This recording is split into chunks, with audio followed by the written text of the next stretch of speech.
Welcome back. You're still watching Daybreak on this 25th day of November 2025. Earlier on, I told you that the by-elections are expected to start on Thursday morning. Of course, the preparations are quite underway. The IEBC is distributing materials to the different electoral areas starting today and tomorrow. Of course, the strategic materials and non-strategic materials, with the strategic materials eventually being distributed on the eve of the election. We have some pictures from Ugunja constituency. These are the IEBC officials as they were packing the materials into the ballot boxes yesterday. After this, the process that follows is the distribution of the same to the presiding officers with their clerks and the deputy presiding officers at the various polling stations. Of course, every electoral area has a different number of polling stations. Every presiding officer to take the materials. And remember that every polling station can only have a maximum of 700 voters. This is in accordance with laws that were made in the year 2016-2017 to make sure that you don't have a lot of voters at a particular stream. And therefore, this continues. Like I told you, it will conclude tomorrow when now these materials will be delivered to the polling stations, usually in the evening hours, so that the polls can open on Thursday morning to elect their next member of parliament. Of course, Ugunja constituency, the seat became vacant after the appointment of Opiyo Wandayi to the cabinet in August last year. And so many other seats have fallen vacant, including Mbeere North, because of the appointment of Geoffrey Ruku to the cabinet, which was earlier this year. Banisa constituency since March 2023, when their member of parliament died. It's been more than 2 years, 6 months, and they had to wait until the reconstitution of the IEBC team for them to have this by-election. The other areas are Malava constituency, which lost their member of parliament, Malulu Njendi, and therefore the electorate go to the polls to choose who will be their leader. Yesterday there were several incidents reported at different constituencies and electoral areas with claims of violence, and that some of the political players are alleging there is a possibility of vote rigging. Very many questions surrounding that area. In studio, I'm with Sheila Olang, who is a development economist. Now, today I'm going to ask you a few questions about democracy and elections. Sure thing. Of course, we witnessed some of the chaos yesterday and the day before, approaching a by-election, really a mini election. What should IEBC be doing at this particular time in regards to such kind of incidences? Morning, Sam. I think this is a test of what Kenya has been struggling with since last year, which is this idea of, can we trust the system or can we trust the process? We are coming from having a country that is really on a healing spree or in a recovery mode. Yeah. We've always had elections that are highly contested. That is something we're used to. And I think everyone is a bit anxious and a bit nervous about 2027. Yeah. And the stakes seem to be a bit high now because this is more like a dress rehearsal. Like, can we trust the IEBC now? And if we cannot trust it now, what does that say for 2027? So mine would be to urge, both sides of the aisle, but especially the IEBC, because I think that lies with them and the system, to try and regain the trust of the Kenyan people. Try and show them that you can be impartial and you can do the job that, the country sets forth. As you can remember, Sam, it took a while to even constitute the IEBC in order to execute this by-election. So on the positive side, it's good that some constituencies that have not been able to be served by their representatives will finally be able to do that. Yeah. But the stakes seem to be high. I think it's quite clear that the government is trying to show whether or not it is still politically, in control in many places, and so is the opposition. So we are seeing a case where, a simple by-election, you're getting all the big guns pulled out. I thought it was interesting in Mbeere, one constituency where they've been camping for a week, and every day they seem to be throwing words back and forth, I mean, at the end of the day, they need to try and have a healing message, try to be impartial so that Kenyans can have a bit more faith. Otherwise, in 2027, a lot of us predict that we'll have so much voter apathy that will not legitimize the government of the day. voter apathy. Mheshimiwa Mbui, karibu sana. Robert Mbui is the Member of Parliament for Kathiani constituency in Machakos County. I know there is a by-election scheduled there, Mumbuni ward. But given the law, we cannot continue with messages that touch on campaigning. But your thoughts about the preparations and the many claims that have come against the IEBC, what do we do to secure the confidence in the electoral body? Yeah, thank you, Sam. First and foremost, Sam, I'm fairly disappointed in the kind of things that we've witnessed during this campaign period. Yeah.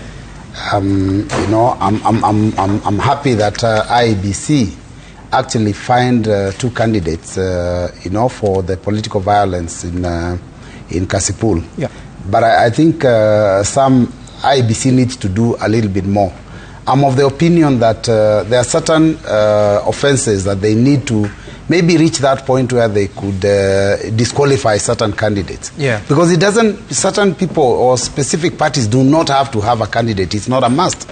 So if people can break the law, then clearly I think it needs to reach that point where even if it is a member of a party like ODM being you know, disqualified, that would probably instill serious discipline on the general population and then also future candidates. Now, the comments that we've had from leaders, yeah. I've had the comments that were made by the Deputy President himself. Now, you know, that doesn't help the country at all. And I'm saying this because, you know, when the president is sworn in, one of the instruments of power that is given is the sword. The sword signifies power and signifies that he's been legitimately given, you know, authority, yeah. so that he can use instruments of violence, because a sword is a tool, is actually a weapon, so that he can be able to maintain peace. Now, when the Deputy President in a rally goes and says that, you know, that there are people that are planning, the opposition is planning to cause violence and to make sure that people do not vote, that means that he's already, in fact, you know, casting aspersions and saying that he has no confidence in the government that he's serving. So I'm of the opinion that comments like those also have to be dealt with by IEBC, because this is a national leader. So when he says that there are people planning and there are people, he also has authority over the investigative arms of government. Right. So he should be able to arrest those people that are planning and deal with them. But when he goes to a public rally and says there are people planning violence, what he tells me is that actually the state is the one planning that violence. Because if it is in the state, they would have taken action. So I'm worried that there may be an attempt of violence. In our region, in Lower Eastern, in Mumbuni North, one of the leaders, you know, of Kenya Kwanza did actually say that by the time these elections will be held, some people who are making noise here will no longer be here, they will be in Kajiado.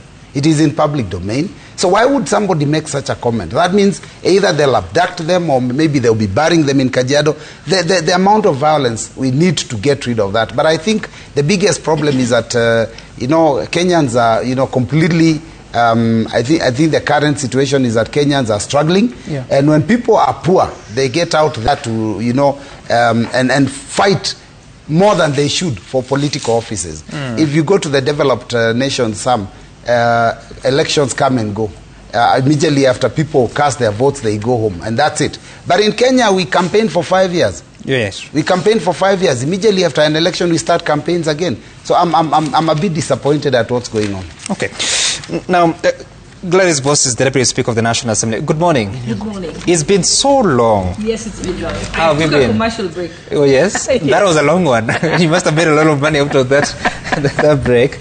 But it's good to see you again. Good to see you. Thank you for having me. Oh, great. Karibu sana. And Professor Alfred Nomenya is in studio. He'll be joining the set shortly.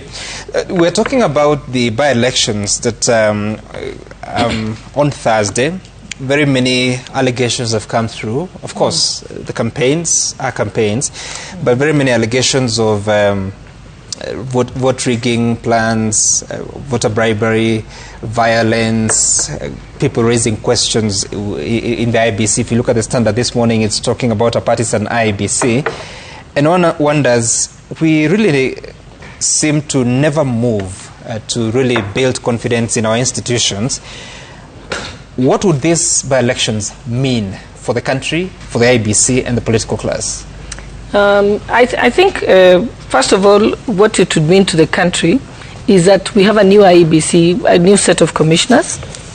I think by-elections is a good way of actually testing the new commissioners. Yeah.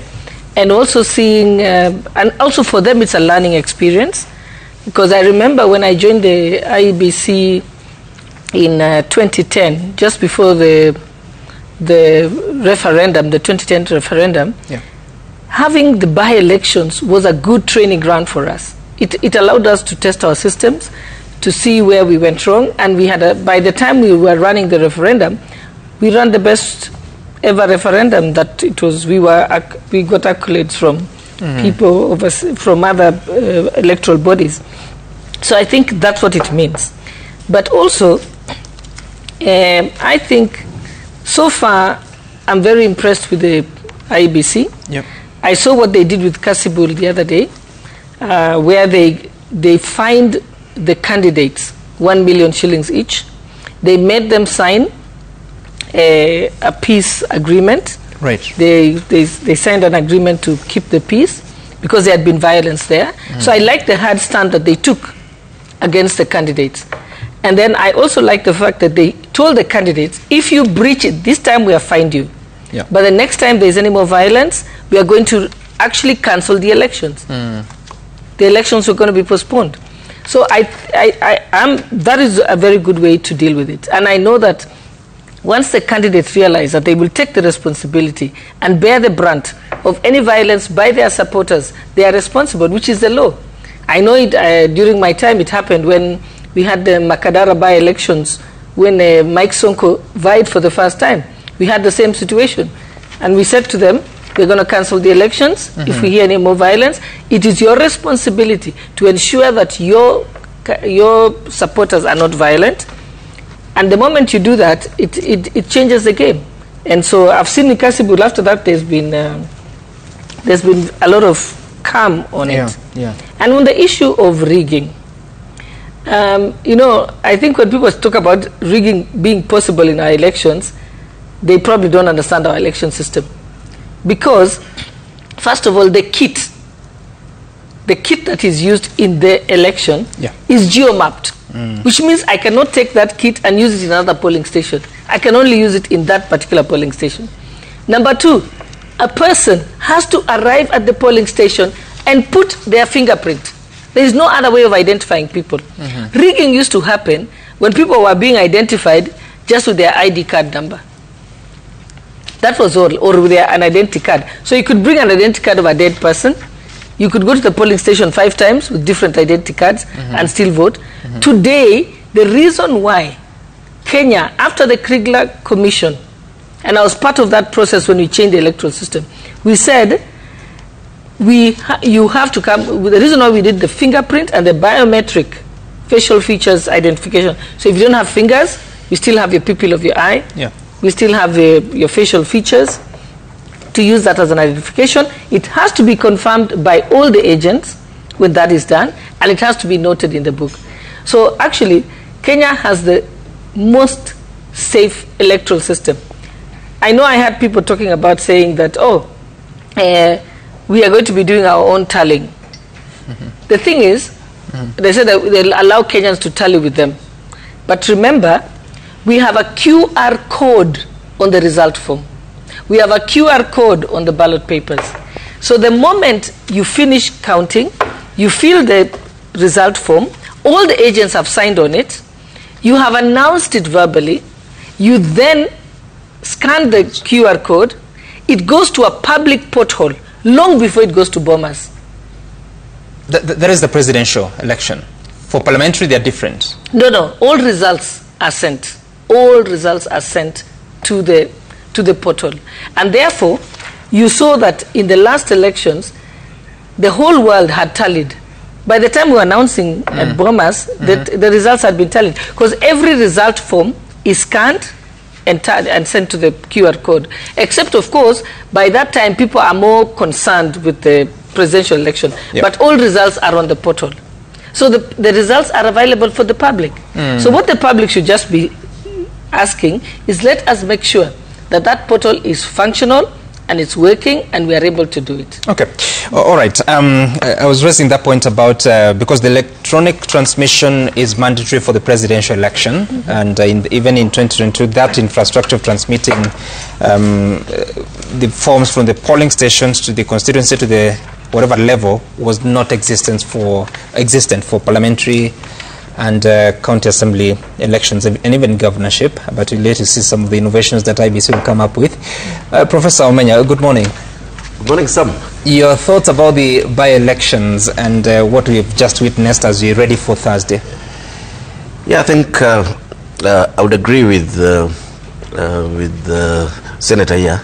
That is an excellent testing ground. Of course, IBC came quite late, and there was a lot of concerns. Yeah. Partly, of course, because of the court process that we had. And the question is, is IBC ready for 2027? Are they preparing well for 2027? Yeah. So for me, I think the biggest issue really is IBC demonstrating their competence at this pilot level. Yeah. That's actually quite important for me as a citizen. I think for the parties, of course, they'll be weighing their strengths on the ground, and whether things have shifted or not. But I think for me, the real big thing would be to see a competent IBC that is in charge of the electoral processes. And I think the previous two speakers have spoken to this. One of the things that concern me in this country really is just how violent politics is becoming and political campaigns. I don't know, Senator, how you guys manage, and Mheshimiwa. The violence in Kenyan politics is bizarre. I mean, until we are starting to believe that the Kenyan politician is occultic. People must die before they get elected. And yeah, so I think I'm quite happy with the sort of stern measures that IBC has taken, particularly in Kasipul, that is a notoriously violent constituency. I mean, it's sad that the MP there was actually murdered, and the previous campaigns resulted in a whole lot of loss of death. Yes, I think as a country must be able to say that no, this nonsense has to stop, and IBC actually holds a very, very important role in that. In fact, as Mheshimiwa Mbui was saying, it would be. I'm looking forward to a situation where a candidate from a major political party is disqualified on the basis of this sort of electoral offences, and IBC does actually have the power to do that. Yeah, so for us, we're really looking forward to see how this is conducted as a rehearsal of what's coming in 2027. All right. So the date is 27th of November 2025. And the next one is in 2027. We're taking a short break here. On the break, when we come back, we'll be talking about the vision to go to the first world that you heard from the president as he addressed the nation at Parliament on Thursday. What do you make of it, and what are the processes to making that a reality? We'll be back in a moment.